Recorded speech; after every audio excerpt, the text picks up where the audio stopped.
waxaan doonayaa inaan midhiya laba ka idhaahdo buugga Gulaal ee uu qoray Cabdiraxmaan Yuusuf Ducaale oo ku magac dheer Boobe.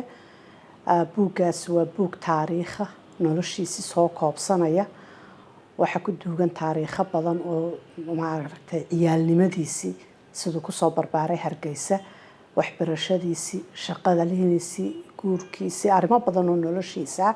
laakiin haddana waxaa barbar socda dhacdooyinkii waddanku soo maray intaas oo sannadood iyo marxaladihii.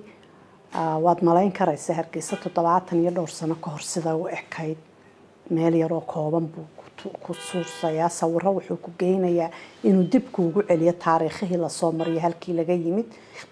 isla mar ahaantaana buugga wuxuuna geynayaa halka loo socday xaaladda iminka lagu sugan yahay.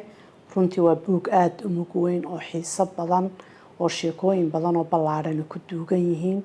dadka dhalinyarada faa'iido badan buu u leeyahay, taariikho aanay ogeyn ayuu dib ugu celinayaa, xusuusinayaa. intii waagaa loo noolaydna waa dib xusuusin bay u tahay. way yar tahay qoraagu siduu wax u qoraa, cid wax u qorto farshaxanimadiisa waxa maaragto aad ba u yar tahay cid sidiisaas oo kale farshaxan u ah. marka waxaan rajeynayaa inay dadku aad u akhrisan doonaan buuggaas.